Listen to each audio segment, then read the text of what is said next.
صدقہ اس آگ کو جو گناہوں کی وجہ سے دہتی ہے. آپ کو پتا ہے کہ ہم گناہ کو بڑا لائٹلی لیتے ہیں. کوئی بھی غلط کام اسکرین پہ کچھ دیکھ رہے ہیں ہمیں کوئی احساس نہیں ہوتا کہ ہم کوئی گناہ کا کام کر رہے ہیں. ایک بات یاد رکھیے گناہ کے حوالے سے کہ گناہ آگ ہے.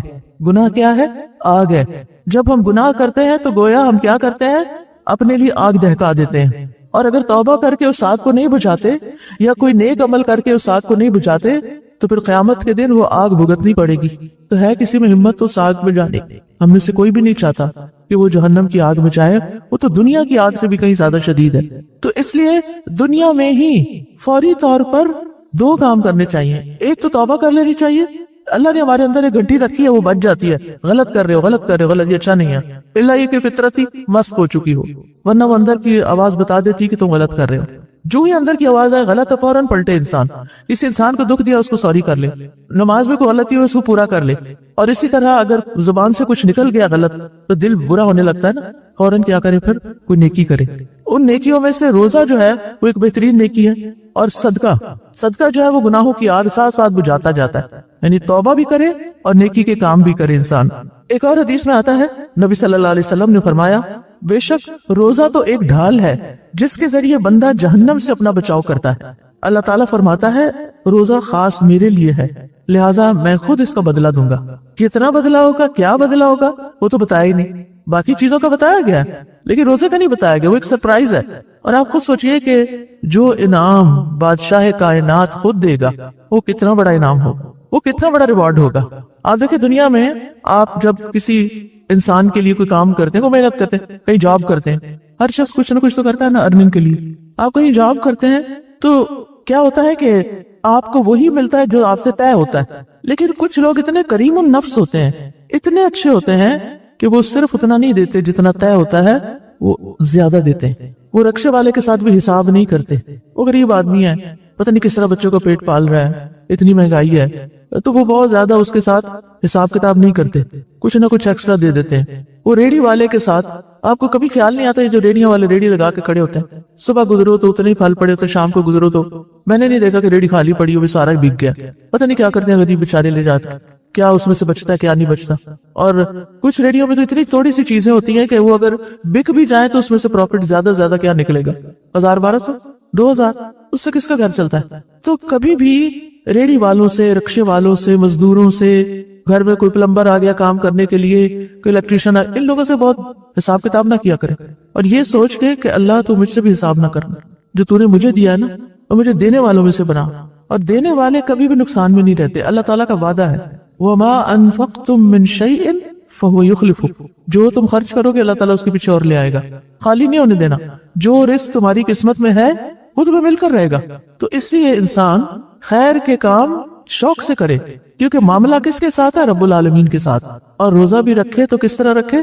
بہت شوق اور محبت کے ساتھ رکھے، کیونکہ اس میں انسان کو اجر اور ثواب جو ملنے والا ہے وہ اللہ رب العالمین سے ملنے والا ہے. اور جو اللہ رب العالمین سے ملے گا اس کا تو آپ اندازہ ہی نہیں کر سکتے.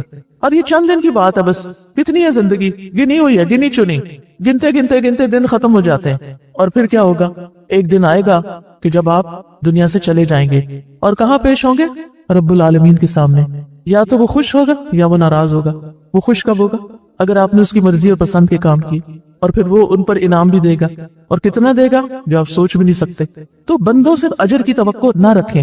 آپ کسی کے لیے کچھ بھی کریں، معاملہ اللہ کے حوالے کر دیں. اللہ اس کا بدلہ مجھے آپ سے چاہیے، کیونکہ جو آپ دے سکتے ہیں وہ بندوں میں سے کوئی بھی نہیں دے سکتا. اور پھر ایمان اور ثواب کی امید سے روزہ رکھیں. یعنی آپ کا عمل نیت کے ساتھ ہونا چاہیے. اور نیت کیا ہونی چاہیے؟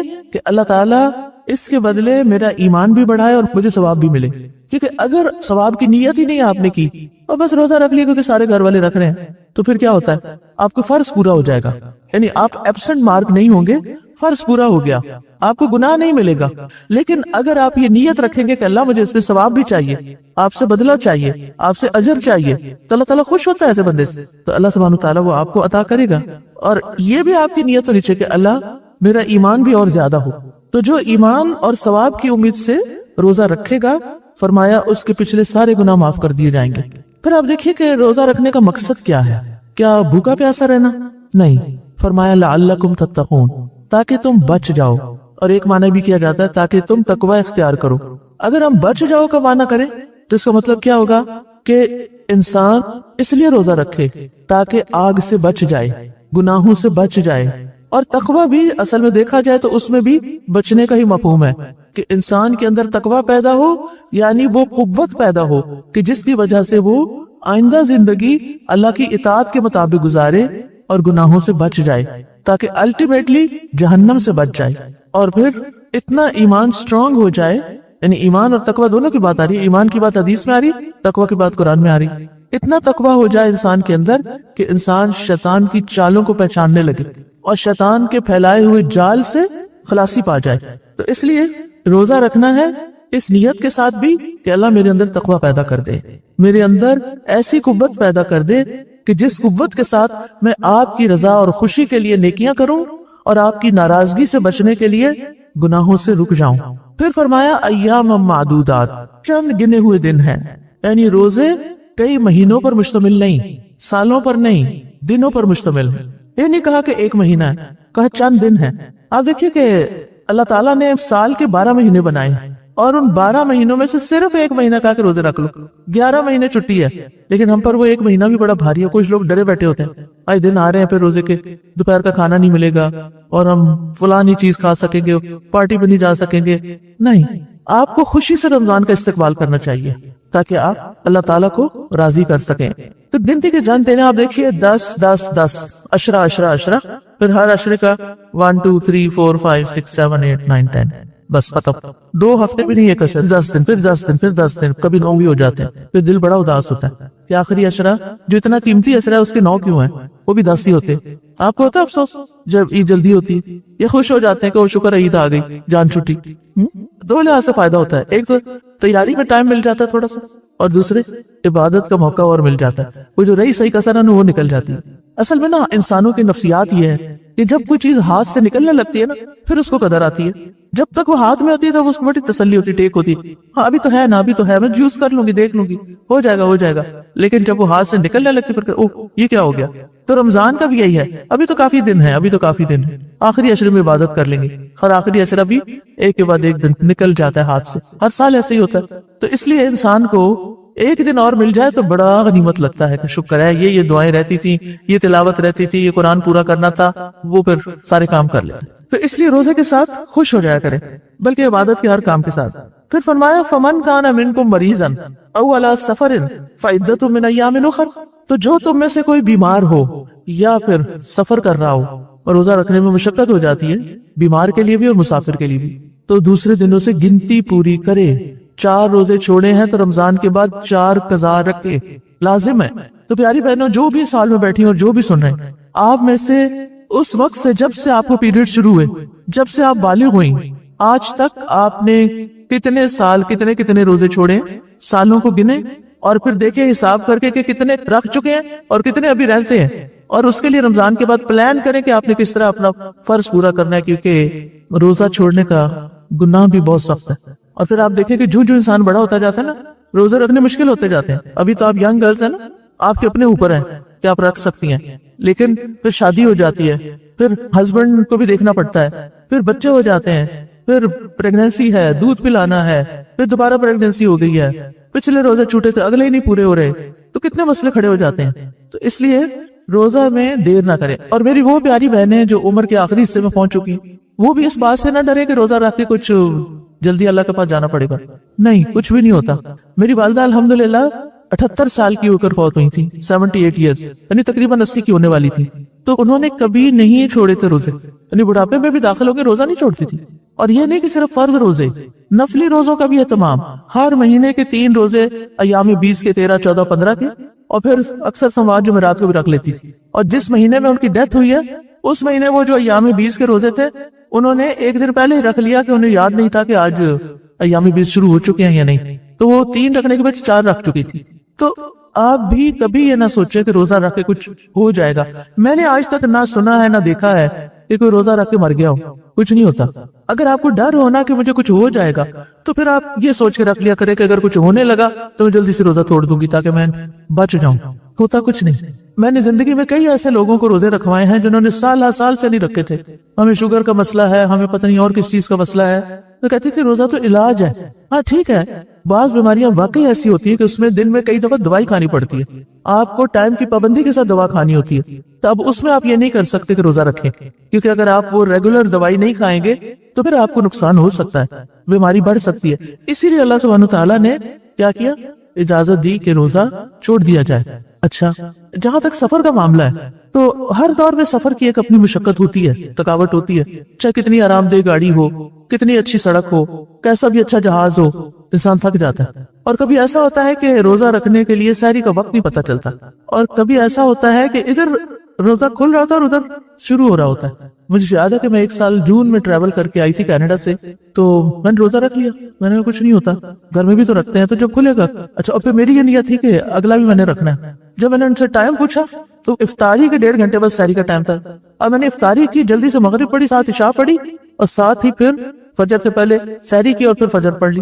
اور پھر وہ جب پاکستان آئے تو وہ تو ختم ہونے کا نام ہی نہ لے روزہ، اور وہ بھی جون کا روزہ، لیکن الحمدللہ میں مری نہیں، زندہ سلامت رہی۔ بلکہ ایک عجیب سا لطف آیا کہ اللہ سبحانہ تعالیٰ نے وہ اوپر لے جا کے وہ فضا میں روزہ کھلوایا بھی اور رکھوایا بھی، اور ایک ملک میں رکھا اور دوسرے ملک میں آ کے کھولا، تو الحمدللہ۔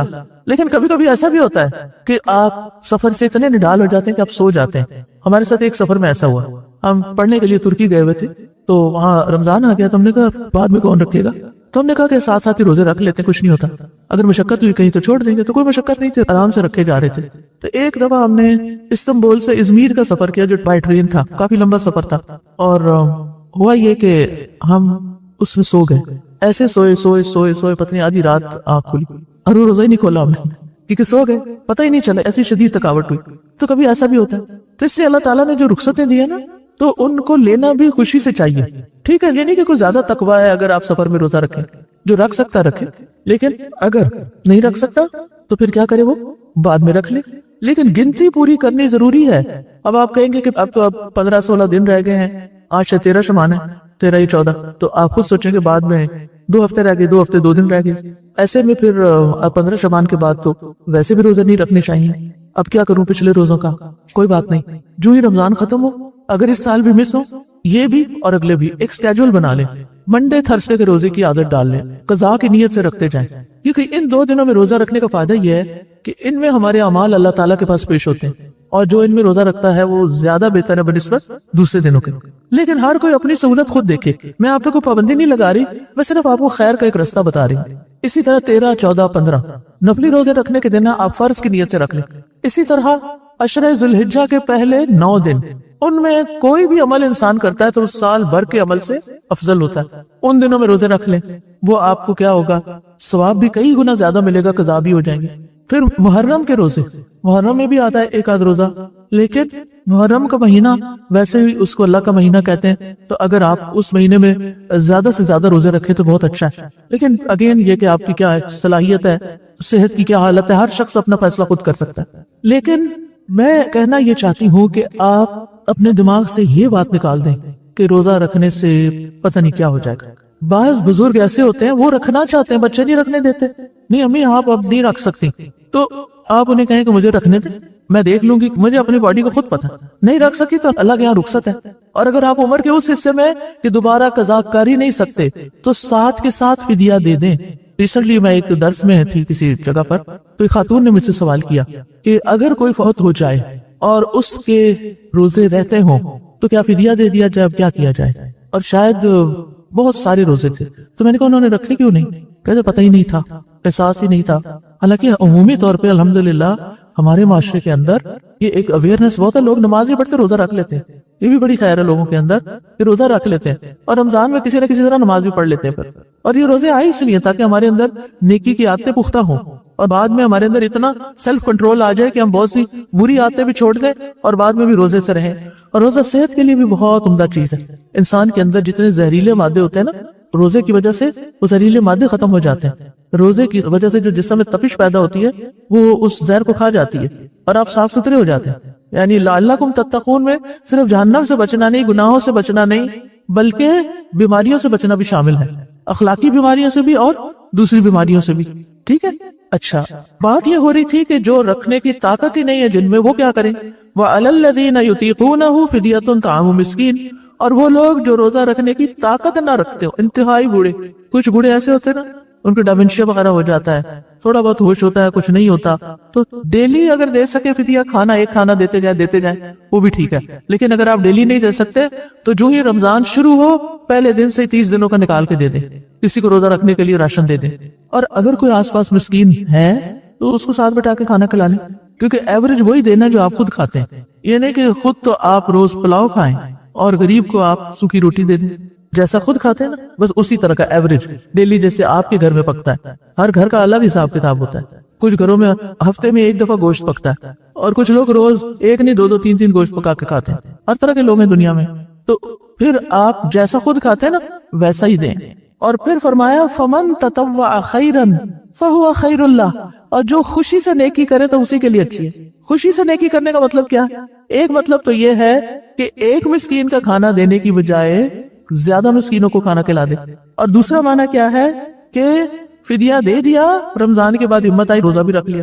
اور ایک معنی یہ ہے کہ ایک سے زیادہ کھانا، یعنی صبح شام کا کھانا، ویسے ایک ٹائم کا کھانا ہے تو صبح شام کا بھی آپ دے سکتے ہیں، زیادہ لوگوں کو بھی دے سکتے ہیں، ایک بندے کو بھی دے سکتے ہیں. یہ تو پھر آپ کے اپنے اوپر ہے کہ آپ کس درجے کی نیکی کر سکتے ہیں یا کرنا چاہتے ہیں.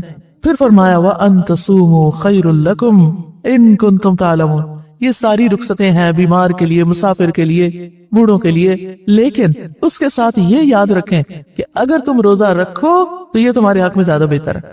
روزہ رکھنا بہرحال بہتر ہے. یعنی یہ نہ ہو کہ کوئی کہے آج مجھے صبح نا چھینکیں بڑی آ رہی تھی تو میں نے سوچا کہ کہیں مجھے زکام ہی نہ ہو جائے تو بہتر ہے میں روزہ نہ رکھوں. ایسے نہیں سوچنا. ٹھیک ہے، 2 4 چھینکیں آنے پر روزہ نہیں چھوڑا جا سکتا، بلکہ کیا کرنا ہوگا؟ روزہ رکھنا ہوگا. بلکہ سخت زکام لگ جائے نا تو کہتا ہے فاقہ کرو، وہ روزہ زیادہ بہتر ہے اس بیماری میں. کچھ بیماریاں روزے سے بلکہ ٹھیک ہوتی ہیں اور کچھ بڑھتی ہیں، جو بڑھتی ہیں ان میں چھوڑا جا سکتا ہے. رسول اللہ صلی اللہ علیہ وسلم نے فرمایا بے شک تمہارا رب فرماتا ہے کہ ایک نیکی کا ثواب 10 گنا سے 700 گنا، اور روزہ صرف میرے لیے ہے، کیونکہ صرف اللہ جانتا کہ ہم روزے سے ہیں کہ نہیں. اس کا بدلہ میں ہی دوں گا. روزہ آگ سے ڈھال ہے، روزہ دار کے منہ کی بو اللہ کے نزدیک مشک سے یعنی کستوری سے بھی زیادہ اچھی، یعنی اللہ تعالیٰ اتنی قدر کرتا ہے روزہ رکھنے والوں. اب آپ دیکھیں کہ رمضان کا مہینہ آ رہا ہے نا، تو روزے کے علاوہ اور کیا کیا کام کرنے. ایک بات تو یہ کہ رمضان کا مہینہ کھانے پینے کا مہینہ نہیں، عبادت کا مہینہ ہے. Fasting not feasting. فیسٹنگ کیا ہوتی ہے؟ فیسٹ کیا ہوتی ہے؟ دعوتیں، کھانے پینے. اس مہینے میں خوب روزے رکھیں، عبادت کریں، لیکن دعوتیں رمضان کے بعد کر لیں. افطاریاں کرانی ہیں، لوگوں کے گھر میں بھیج دیں. سب سے پہلے تو غریبوں کو راشن دیں. الحمدللہ الہدا ہر سال بہت سارے غریبوں کو راشن دیتا ہے. آپ خود جانتے ہیں غریبوں کو خود بانٹ دیں. نہیں تو ایسے ادارے جو اجتماعی طور پہ غریبوں کو راشن دیتے ہیں آپ وہاں بھی جمع کرا سکتے ہیں، فدیہ بھی جمع کرا سکتے ہیں. تو یہ نیت رکھے، کیونکہ جو روزہ کھلواتا ہے نا کسی کا، اس کو اتنا ہی اجر ملتا ہے جتنا روزہ رکھنے والے کو ملتا ہے. تو اس چیز کا حریص ہونا چاہیے. آپ کھجوریں بانٹ سکتے ہیں، آپ شربت بانٹ سکتے ہیں، آپ کھانا پکا کے بانٹ سکتے ہیں. آپ اپنے بچوں کو بھی اس میں شریک کریں. میری بچیاں جب چھوٹی چھوٹی ہوتی تھی تو ہم کیا کرتے تھے کہ کھانا بنا کے پھر ٹرے سجا کے پھر تینوں بہنیں جاتی تھی ایک ایک گھر میں، وہ نیبرز کو پکا ہوا کھانا دے دیتی تھی. یعنی کوئی جیسے اسپیشل ڈش ہوتی ہے نا، تو آپ یہ بھی کر سکتے ہیں. آپ ڈرائی راشن لے کے وہ بھی دے سکتے ہیں. آپ کو پتا ہوتا ہے آپ کے کون رشتہ دار کس مشکل میں ہے، تو یہ آپ کا کام ہے. لیکن آپ نے اس مہینے میں عبادت پر فوکس کرنا ہے. اور جو راشن واشن دینا نا، شبان میں سب کچھ اکٹھا کر کے تقسیم کر کے ہر چیز سارٹ آؤٹ کر کے رکھ لے، اور رمضان میں بس پہ دیتے جائیں اور دیتے جائیں، کیونکہ ثواب زیادہ ہوتا ہے. پہلے بھی دے سکتے ہیں کیونکہ جب وہ کھائیں گے رمضان میں تو ثواب تو تبھی ملے گا نا. روزہ کے علاوہ جو دوسری بڑی اہم عبادت ہے وہ ہے قیام، تراویح. قیام اللیل جو ہوتا ہے نا وہ 3 طریقے کا ہوتا ہے. ایک یہ کہ عشاء کے ساتھ ہی، جس سے عام طور پہ ہماری مسجدوں میں ہوتا ہے. آپ میں سے کتنی خواتین مسجد میں تراویح پڑھنے جاتی ہیں؟ ساری نہیں جاتے، شاید بچوں کی وجہ سے نہ جاتے. اگر نہیں جا سکتی تو گھر میں بھی انتظام کریں. گھر میں انتظام کریں. ہمارے والد مسجد میں فرض نماز پڑھ کے آ جاتے تھے اور پھر الحمدللہ ہر سال ہمارا بہت بڑا سین تھا، اس میں صفیں لگ جاتے. آس پاس کے جتنے لوگ، خواتین بھی مرد بھی، الحمدللہ سارے تراویح پڑھتے تھے. کیونکہ اکیلے پڑھنا ذرا مشکل ہوتا ہے. اور عشاء کے ساتھ اسی لیے قیام اللیل کر لیا جاتا ہے تاکہ رات کی عبادت بھی ہو جائے. رمضان پورا ہی بڑا بابرکت مہینہ ہے، شہر البرکہ، تو اس لیے دن کو روزہ رکھا، رات کو قیام کیا. تو پہلا طریقہ عشاء کی نماز کے بعد حافظ بچوں کو تلاش کریں جن کے حفظ پکے ہوں. اگر آپ کے گھر میں 2 لوگ ہیں، 4 خواتین ہیں، نیبر میں 2-4 مل کے 5-10 بن جاتی ہیں، کسی بچی کو لیں، اس کو صف کے بیچ میں ہی کھڑا کریں اور وہ آپ کو قرآن سنائے. اور اگر نہیں کوئی انتظام تو حضرت صفوان جو تھے، حضرت عائشہ کے آزاد کردہ غلام، وہ مصحف سے دیکھ کے پڑھتے تھے.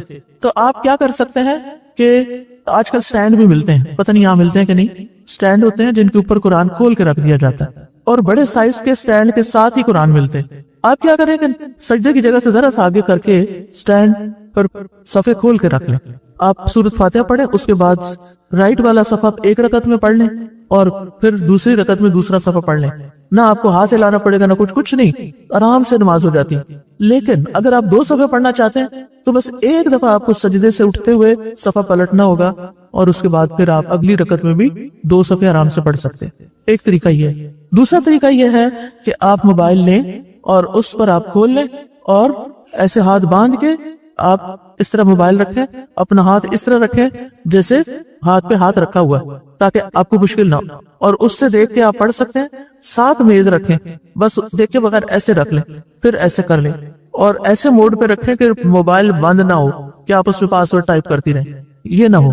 ٹھیک ہے، موبائل کھلا ہی رہے، تلاوت والا صفحہ کھلا ہی رہے، اور بغیر زیادہ حرکت کی آپ تلاوت بھی کر سکتے ہیں، تراویح لمبی ہو سکتی ہے. اب آپ دیکھیے کہ یہ جو ہے نا، نماز میں حرکت نہیں زیادہ کر سکتے نا، اس لیے میں نے یہ 2 طریقے بتائے جس میں کم سے کم حرکت ہوتی ہے اور آپ کی نماز اچھی ہو جاتی ہے. دوسرا قیام، آپ عشاء پڑھ کے کچھ لکھنے پڑھنے کا کام کرتے ہیں، کوئی ایگزام ہے آپ کا، کچھ بھی، تو اب سونے لگے آپ رات کے 12 بجے، تو سونے سے پہلے کچھ نوافل پڑھ لیں. تیسرا یہ ہے کہ آپ رات کو نہیں پڑھ پاتے لیکن آپ صبح بڑے فریش ہوتے ہیں، تو سحری پکانے سے 1 گھنٹہ پہلے اٹھ جائیں اور آپ اس وقت تہجد پڑھ لیں. یہ تینوں چیزیں قیام اللیل کہلاتی ہیں جو رمضان میں آپ کر سکتے. ٹھیک ہے، اول رات پڑھتے ہیں تو تراویح کہلاتی ہے، آخر رات پڑھتے ہیں تو تہجد کہلاتے ہیں. سمجھ آئی؟ کلیئر ہو گیا نا سب کو؟ اوکے. تو اپنی عبادتوں میں اضافہ کرنا ہے. اسی طرح آپ دیکھیے کہ اشراق کے نفل، اگر آپ کو عادت ہے تو بہت ہی اچھا، اگر عادت نہیں تو رمضان میں عادت ڈالنے کی کوشش کریں. آپ نے فجر پڑھی، تلاوت کی، اتنے میں سورج نکلنے کے 15 منٹ گزر گئے، آپ اس وقت 2 رکعتیں پڑھ کے پھر آرام کرنا تو کریں. اگر کوئی تہجد سے لے کے اشراق تک پڑھتا ہے تو اس کو تو پورے حج کا ثواب مل جاتا ہے. تو یہ عبادت بھی بڑی اہم ہے. یہ ہمارے جسم میں 360 جوڑ ہیں، ہر جوڑ کا صدقہ ہے یہ 2 نفل. جس کو جوڑوں کی بیماری ہے نا، اس کو تو میں خاص طور پہ کہوں گی ان نفلوں کو نہ چھوڑے. یہ 2 بھی پڑھ سکتے ہیں اور زیادہ سے زیادہ جتنی آپ کی مرضی پڑھے، اور یہ دن کے نفل ہیں. تو رمضان میں ایکسٹرا عبادت کرنی ہے اور وہ مسنون کرنی ہے. یہ نہیں کہ بس ایک ٹاک رات میں لیلۃ القدر اس کو بنا کے 100 نفل پڑھ کے اس کے بعد پھر سو گئے ساری راتیں. یہ نہیں کرنا، سنت طریقے اختیار کریں. مجھے نہیں معلوم کہ یہاں سٹال پہ شہر رمضان کتاب ہے یا نہیں، یا اقبال کلانی کی کتاب رمضان والی ہے کہ نہیں، لیکن اگر ہو، چھوٹی چھوٹی کتابیں ہیں، ایزی گوئنگ ہیں، آسانی سے پڑھ سکتے، تو آپ وہ پڑھیں اور ساتھ ساتھ عمل کرتے جائیں. تو آپ نے فرائض کا تو بہت ہی اہتمام کرنا ہے اور نوافل کا بھی کرنا ہے. حدیث میں آتا ہے، اللہ عز و جل فرماتا ہے، جو شخص میرے کسی دوست کی تذلیل کرتا ہے تحقیق وہ مجھ سے جنگ کو حلال کر لیتا ہے، اور فرائض کی ادائیگی سے زیادہ بندہ کسی چیز سے میرا قرب حاصل نہیں کرتا. یعنی سب سے زیادہ ہم قریب ہوتے ہیں اللہ تعالیٰ کے جب ہم اپنا فرض پورا کرتے ہیں، اور بندہ میرا قرب حاصل کرنے کے لیے مسلسل نوافل پڑھتا رہتا ہے حتیٰ کہ میں اس سے محبت کرنے لگتا ہوں. سبحان اللہ. آپ چاہتے ہیں اللہ تعالیٰ آپ سے محبت کرے تو پھر یہ نہ کیا کیجئے کہ فرض نماز کے بعد جلدی سے اٹھ کے کھڑے ہو گئے، سلام پھیرا، اٹھ کے کھڑے ہو گئے، نہ سنت نہ نفل. اکثر لوگوں نے یہ وتیرہ بنا رکھا ہے، اور ینگ لوگوں نے، مجھے حیرت ہوتی ہے ان کو کیا مسئلہ ہے. بزرگوں کا تو پھر ہم کہتے ہیں چلو بھئی ان کو مشکل ہوتی ہے، وضو قائم رکھنا مشکل ہے، یا یہ اٹھنا بیٹھنا ان کا مشکل ہے، لیکن بچوں کو کیا مسئلہ ہے؟ اچھے بھلے سمجھتے ہوئے یہ میرے آگے جتنی بھی ینگ گرلز بیٹھی ہوئی ہیں، آگے بیٹھنے کا ایک حق ادا کریں کہ آپ رمضان میں عادت ڈالیں، 12 سنت دن کی پورا کر، اس کے لیے جنت میں کوئی محل ہے. اگر دنیا میں کوئی کہنا کہ یہ 15 منٹ یہاں یہ کام کر لو تو وہ فلاں محل تمہارے نام لگا دیں گے، کوئی پیچھا رہے گا؟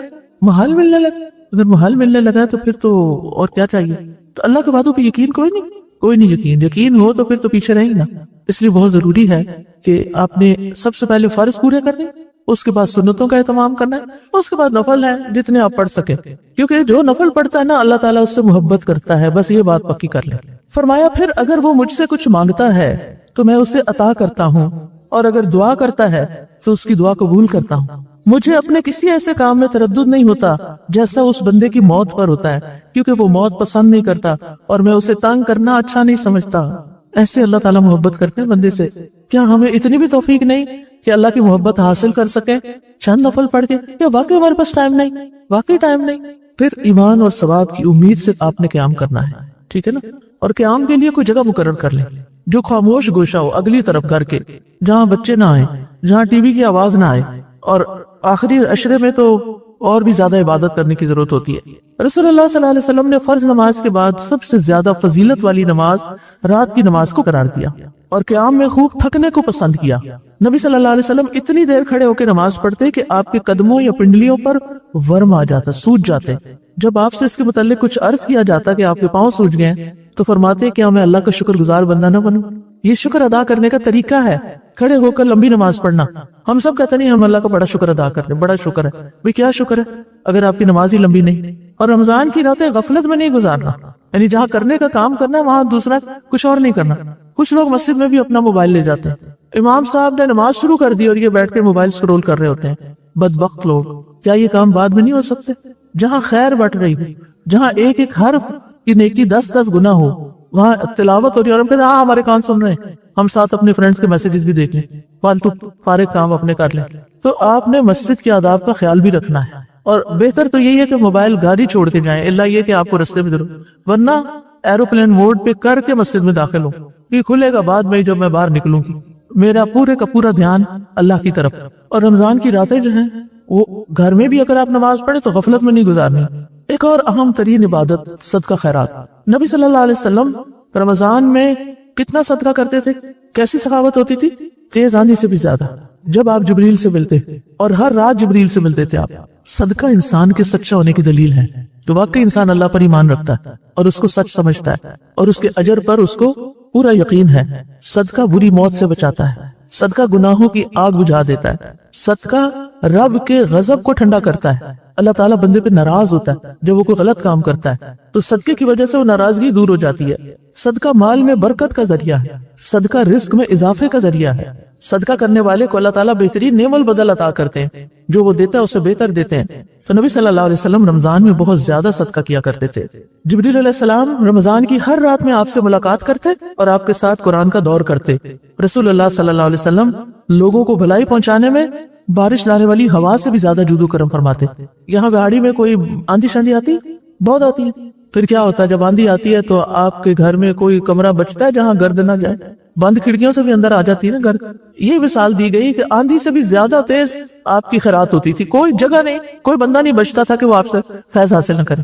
آپ نے ایک ٹارگٹ رکھنا ہے کہ اس رمضان میں میرے دائرہ کار میں جتنے لوگ ہیں میں نے ان سب کے ساتھ کچھ نہ کچھ خیر و بھلائی کا کام ضرور کرنا ہے۔ وہ کیا ہے وہ آپ میں سے ہر شخص خود سوچے۔ کسی کو آپ عید گفٹ کے طور پر کچھ دیں گے، کسی کو رمضان کے طور پر، کسی کو کسی طرح، کسی کو کسی طرح، کسی کو کھانا کھلائیں گے، کسی کو کپڑا دیں گے، کسی کو کوئی اور چیز دیں گے۔ بس یہ سوچ میں لگا رہے کہ کون ہے جس کو میں نے کچھ نہیں دیا، سب کو کچھ نہ کچھ کچھ نہ کچھ کچھ نہ کچھ۔ اور وہ اگر آپ ابھی سے ہی پلان کر لینا، لسٹیں بنا کے رکھا کریں۔ ایک دفعہ بنا لیں گے نا لسٹیں، وہ آئندہ ہمیشہ کام آتی رہیں گے، اور اس میں پھر انسان جلدی چیک آؤٹ کر لیتا ہے، اچھا اس کو بھی ہو گیا، اس کو بھی ہو گیا، اس کو بھی ہو گیا، اچھا او فلانا تو یاد ہی نہیں رہا، اس کو بھی کر لو کچھ۔ تو رمضان میں آپ انشاءاللہ جب زیادہ دیں گے تو اللہ سبحانہ تعالیٰ بھی آپ کو بہت دے گا، اور خصوصاً روزہ افطار کرانے والا روزے دار کے ثواب کے برابر اجر پاتا ہے۔ اور پھر دن کو بھی خرچ کرے، رات کو بھی خرچ کرے۔ اللہ تعالیٰ فرماتے ہیں الذین ينفقون اموالهم باللیل والنہار سرا وعلانیہ فلہم اجرہم عند ربہم ولا خوف علیہم ولا ہم یحزنون۔ وہ لوگ جو اپنے مال رات اور دن چھپے اور کھلے خرچ کرتے ہیں، سو ان کے لیے ان کا اجر ان کے رب کے پاس ہے، اور ان پر نہ کوئی خوف ہوگا اور نہ وہ غمگین ہوں گے۔ خوف اور غم اس دنیا کا سب سے بڑا مسئلہ بنتا جا رہا ہے۔ ہر دوسرا بندہ انزائٹی، ڈپریشن کا شکار۔ پچھلے دن ایک سروے کیا گیا فارمیسیز کا جہاں پر دوائیاں بکتی ہیں کہ لوگ سب سے زیادہ دوائیاں کون سی خریدتے ہیں، تو پتہ چلا ذہنی سکون والی دوائیاں، یعنی قوم ذہنی طور پہ بیمار ہو چکی ہے۔ ہر دوسرا بندہ کوئی نہ کوئی ذہنی سکون والی چیز لے رہا ہے تاکہ وہ سو سکے، تاکہ وہ ٹینشن بھلا سکے۔ اللہ تعالیٰ آپ کو راستہ بتا رہے ہیں کہ وہ پیسہ جو آپ دوائیوں پہ خرچ کرتے ہیں نا، وہ آپ صدقہ خیرات کریں اور پھر دیکھیں کہ آپ کو خوف اور غم کا علاج ملتا ہے کہ نہیں ملتا۔ اللہ تعالیٰ فرماتے ہیں کون ہے وہ جو اللہ کو قرض دے، یعنی جو صدقہ آپ دیتے ہیں وہ اللہ تعالیٰ بطور قرض لیتے ہیں، اچھا قرض، بس وہ اس کے لیے بہت زیادہ گناہ بڑھا دے اور اللہ بند کرتا اور کھولتا ہے اور تم اسی کی طرف لوٹائے جاؤ گے، کئی گنا زیادہ واپس ملے گا۔ ایک حدیث میں آتا ہے کہ اعمال آپس میں فخر کرتے ہیں تو صدقہ کہتا ہے میں تم میں سب سے افضل ہوں، گناہوں کو مٹانے کا سبب ہے، چاہے آدھی کھجور ہی کیوں نہ دیں۔ اگر آپ کے پاس زیادہ نہیں دینے کو، کچھ لوگ کچھ نہیں دیتے، وہ صرف لینے والے اینڈ پہ رہتے ہیں، ہمیں ملتا رہے ملتا رہے، لیکن آپ کو دینے والا بن جانا چاہیے۔ لینے کا راز بھی دینے میں ہے، تو آپ نے زیادہ نہیں تو ایک کھجور۔ مجھے وہ کہانی ہمیشہ اتنا انسپائر کرتی ہے ایک عورت کی کہ اس کے چھوٹے چھوٹے 6-7 بچے تھے اور اس کا میاں بہت غریب تھا، اتنا ہی لے کر آتا تھا آٹا کہ ایک ایک روٹی سب کو ملتی تھی دن بھر کے لیے۔ اب روٹی پکانے میں چلتی تھی خاتون، تو اتنے میں باہر سے فقیر گزرتا کہ اللہ کے نام پر کوئی روٹی دو، کوئی کھانا دو، تو وہ کیا کرتی کہ جو آٹا گوندا ہوتا تھا نا، اس میں سے ہر پیڑے میں سے اتنا سب آٹا الگ کر لیتی، جس سے ایک بچے کا صرف ایک لقمہ کام ہوتا، لیکن وہ 6-7 کٹھے کر کے تو ایک روٹی اور بنا کے فقیر کو دے دیتی۔ تو جس نے دینا ہوتا ہے نا وہ رستہ نکال لیتا ہے، وہ یہ بہانہ نہیں کرتا وہ نو میرے پاس کچھ نہیں دینے کے لیے۔ قیامت کے دن سورج کہاں ہوگا؟ سوا نیزے پہ۔ اس دن سایہ کہاں ہوگا؟ عرش کا سایہ۔ نبی صلی اللہ علیہ وسلم نے فرمایا 7 طرح کے آدمی ہیں جن کو اللہ اس دن اپنے سائے میں جگہ دے گا جس دن اس کے سائے کے سوا کوئی سایہ نہ ہوگا۔ ان میں سے ایک وہ شخص جس نے صدقہ کیا مگر اتنا چھپا کے کہ اس کے بائیں ہاتھ کو بھی خبر نہ ہوئی کہ اس کے دائیں ہاتھ نے کیا خرچ کیا۔ اور پھر ایک اور حدیث میں آتا ہے کہ قیامت کے دن مومن کا سایہ اس کا صدقہ ہوگا۔ پھر ایک اور کام کرنے کا کہ رمضان میں قرآن سے بہت زیادہ تعلق رکھنا ہے، اس کی تلاوت، اس کا حفظ، اس کا دورہ قرآن، ترجمہ، اور پھر قرآن کی تلاوت ڈیلی، اس میں غور و فکر، اس کا مطالعہ کرنا، اس کی تفسیر پڑھنا، اس کی تعلیم دینا، خاص طور پہ چھوٹے بچوں کو۔ رمضان کا ٹارگٹ سیٹ کریں کہ اس رمضان میں اپنے بچوں کو سورۃ الملک یاد کرا دوں، ہر روز ایک آیت، بس 30 آیتوں کی سورت، ہر روز ایک آیت، رمضان کے اینڈ تک سورۃ الملک یاد ہو جائے گی۔ یہ 30 آیتوں والی سورت عذاب قبر سے بچائے گی، یہ چونکہ ہر روز رات کو پڑھنی ہوتی ہے، زبانی یاد ہوگی تو آپ اپنے کام کاج کے دوران بھی پڑھ لیں گے۔ پھر ہے رمضان میں دورہ قرآن۔ نبی صلی اللہ علیہ وسلم ہر سال جبریل کے ساتھ دورہ کرتے تھے، اسی طرح سفیان ثوری سارے کام چھوڑ کر رمضان میں صرف قرآن پڑھنے لگ جاتے تھے۔ جب رمضان آتا تو امام زہری فرماتے یہ تو بس قرآن پڑھنے اور کھانا کھلانے کا مہینہ ہے۔ ابن قیم کہتے ہیں قرآن پڑھنا خالی ذکر کرنے سے افضل ہے۔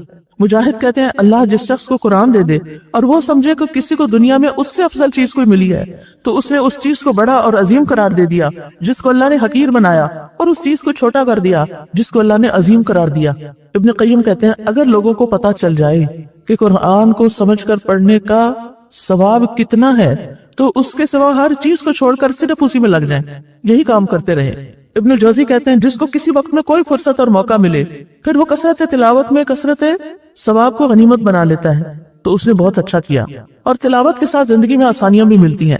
یہ کسی کا قول ہے قرآن کی کثرت سے تلاوت کریں اور اس کو نہ چھوڑیں، بس جس چیز کو آپ طلب کر رہے ہیں آپ جتنا قرآن پڑھیں گے وہ اسی قدر آپ کو سکون ملنا شروع ہو جائے گا، اتنا ہی آسان ہوگا وہ نعمت ملنا۔ اور پھر یہ کہ تدبر سے پڑھنے کا بھی فائدہ ہے۔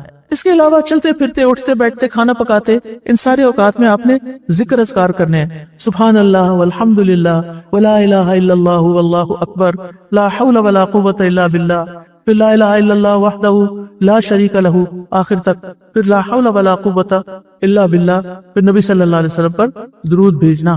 تو بات یہ ہو رہی تھی کہ سبحان اللہ، الحمدللہ، اللہ اکبر کی جو رفتار ہوتی ہے ہمارے پڑھنے کی عام طور پر بہت تیز ہوتی ہے، سبحان اللہ سبحان اللہ سبحان اللہ سبحان 1000 پڑھ لیا ہم نے، یہ نہ کریں، پڑھیں آرام سے پڑھیں، عادت ڈالیں گے تو پڑھ جائے گی۔ سبحان اللہ، اچھا خاص طور پہ کھانا پکاتے ہو جو چیز دیکھے کہ سبحان اللہ، ہلدی کو پیلا کس نے بنایا اور مرچ کو لال کس نے بنایا، سبحان اللہ سبحان اللہ، یعنی جو چیزیں نظر آ رہی ہو نا، بچے نظر آ رہے ہو، اچھا ان کی آنکھیں کس نے بنائی، سبحان اللہ، یہ پلکوں کے بال کس نے جوڑے، سبحان اللہ، اللہ کی قدرت دیکھ دیکھ کے سبحان اللہ کیا کرے۔ تو یہ ذکر کرنا جو یہ بڑا ضروری ہے رمضان میں تلاوت وغیرہ کے علاوہ۔ اور پھر یہ کہ ابن القیم کہتے ہیں جو شخص ہمیشہ تسبیح کرتا ہے اس کا چہرہ چمکنے لگتا ہے، اسکن کیئر بھی ہے یہ۔ پھر کثرت سے دعائیں کرنا، آپ نے دعائیں بھی پڑھنی ہیں، وَإِذَا سَأَلَكَ عِبَادِي عَنِّي فَإِنِّي قَرِيبٌ، اور روزہ دار کی کوئی دعا رد نہیں ہوتی، اور رمضان کے ہر دن اور رات ایک دعا قبول ہوتی ہے، اور روزانہ رات کو دعاؤں کی قبولیت کے لیے آسمان میں دروازے کھلتے ہیں، تو اس وقت خاص طور پر دعائیں کرنی ہے آپ نے، اور دعا نہ کرنا اللہ کی ناراضگی مول لینا ہے۔ پھر اس کے علاوہ رمضان میں توبہ استغفار کرنی ہے، گناہوں کو چھوڑنا ہے، اس کا ارادہ کر لینا ہے، اپنا ذاتی تزکیہ کرنا ہے، اپنی نگاہوں کی حفاظت کرنی ہے، اپنے اندر دل کی حفاظت کرنی ہے، اپنی زبان کی حفاظت کرنی ہے، بری باتوں اور جھوٹ کو رمضان سے نکالنا ہے، اور پھر لغو باتوں سے بھی پرہیز کرنا ہے، گھر والوں کے ساتھ اچھا معاملہ کرنا ہے، ان کو ساری افطاری میں مدد دینی ہے، گھر کے کام بھی کرنے ہیں۔ اسود کہتے ہیں میں نے عائشہ رضی اللہ عنہ سے پوچھا نبی صلی اللہ علیہ وسلم اپنے گھر میں کیا کیا کرتے تھے؟ کہنے لگی آپ گھر کے کام کاج میں مصروف رہتے تھے، اور جب نماز کا وقت ہوتا تو نماز کے لیے اٹھ کھڑے ہوتے تھے۔ تو ہم نے اس سنت کو بھی زندہ کرنا ہے، کیونکہ افسوس کے ساتھ کہنا پڑتا ہے کہ ہمارے یہاں معاشرے میں یہ چیز رواج پا گئی ہے کہ گھر کے کام کرنا میں کوئی ماسی ہوں، مجھے یوز کر رہے ہیں۔ یہ غلط سوچ ہے، کس کو اپنے گھر سے پیار نہیں ہوتا؟ اور جن لڑکیوں کی شادی نہیں وہ اپنے گھر کو گھر نہیں سمجھتی، اس انتظار میں کہ آگے جا کے اپنا گھر بنائیں گے۔ تو آپ نے اس کو اون کرنا ہے۔ پھر یہ ہے کہ والدین کے ساتھ اچھا سلوک، کچھ نہ کچھ ان کو دینا ہے، رمضان کا تحفہ۔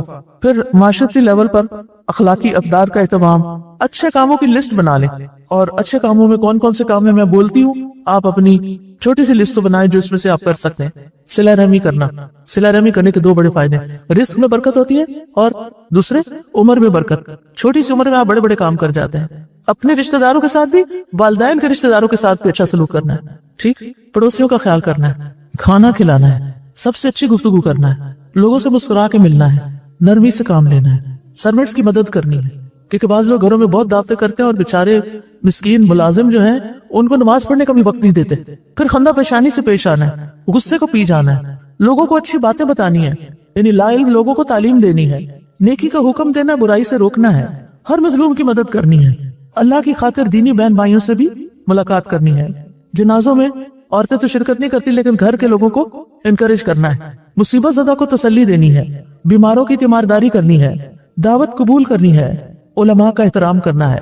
اس ساری کمپلیٹ لسٹ تو نہیں، لیکن یہ چیزیں عام طور پر اگنور ہوتی ہیں تو اس لیے میں نے ان کو ہائی لائٹ کر دیا ہے۔ رمضان نیکیوں کی دعوت دینے والا مہینہ ہے، اور رمضان میں نیکی کے مواقع جمع ہو جاتے ہیں۔ رسول اللہ صلی اللہ علیہ وسلم نے فرمایا یقیناً جنت میں ایسے بالا خانے بھی ہیں جن کا اندرونی حصہ ان کے باہر سے نظر آتا ہے اور ان کا بیرونی حصہ ان کے اندر سے نظر آتا ہے۔ ایک دیہاتی آپ کی طرف کھڑا ہوا اور کہنے لگا یا رسول اللہ یہ کس کے لیے ہیں؟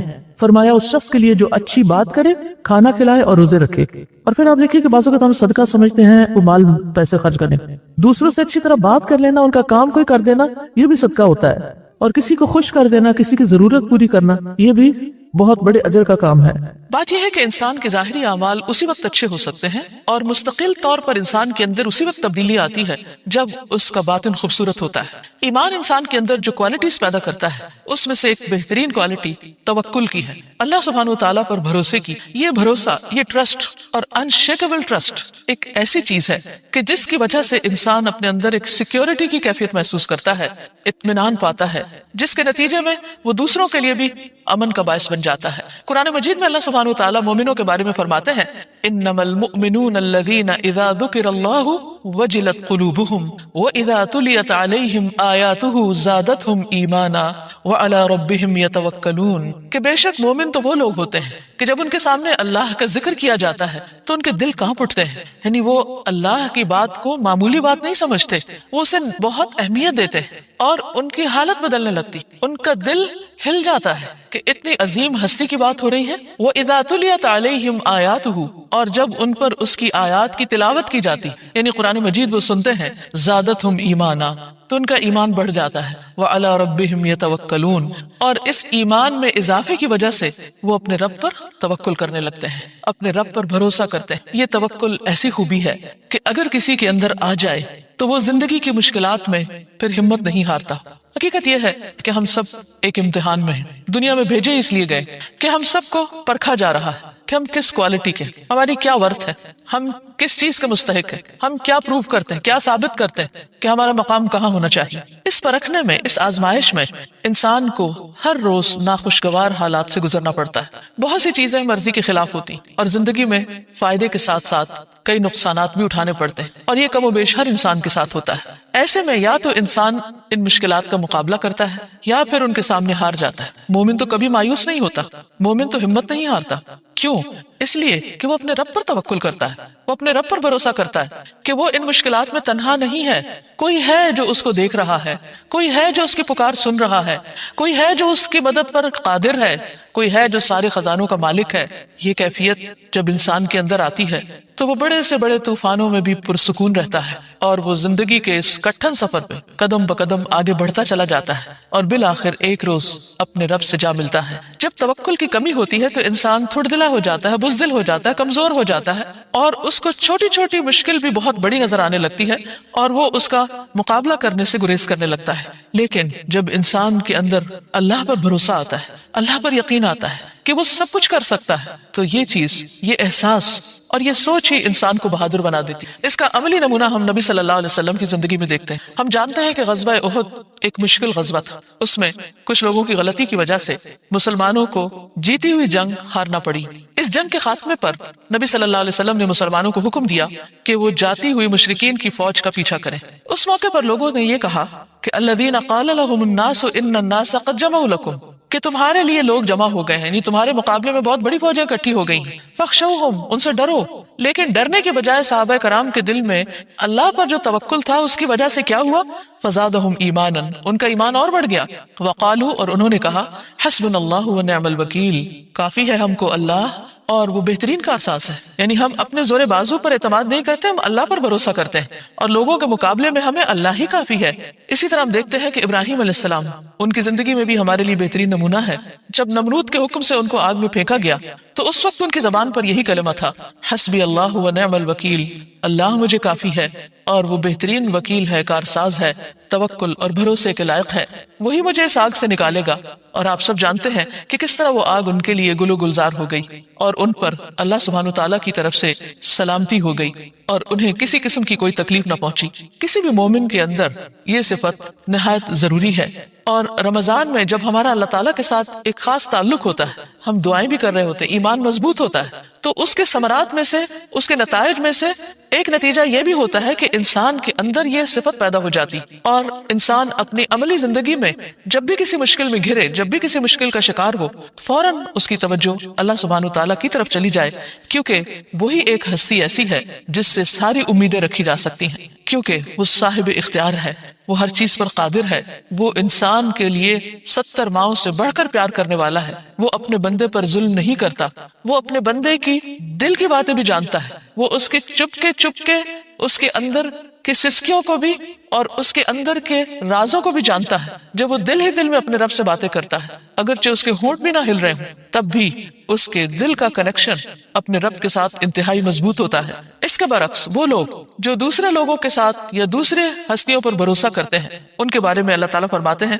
قل افرأیتم ما تدعون من دون اللہ ان ارادنی اللہ بدر هل ہن کاشفات درہ او ارادنی برحمت هل ہن ممسکات رحمتہ قل حسبی اللہ علیہ یتوکل المتوکلون۔ آپ کہہ دیجئے کہ کیا تم نے دیکھا، غور کیا کہ جن کو تم اللہ کو چھوڑ کے پکارتے ہو، اگر اللہ مجھے نقصان دینے کا ارادہ کر لے تو کیا وہ اس کی طرف سے آئے ہوئے نقصان کو دور کر سکتے؟ اور اگر میرا رب میرے ساتھ رحمت کا ارادہ کر لے تو کیا وہ اس کی رحمت کو روک سکتے ہیں؟ ہرگز نہیں۔ قل حسبی اللہ، کہہ دیجئے میرے لیے اللہ کافی ہے، اور اسی پر توکل کرنے والے توکل کرتے ہیں۔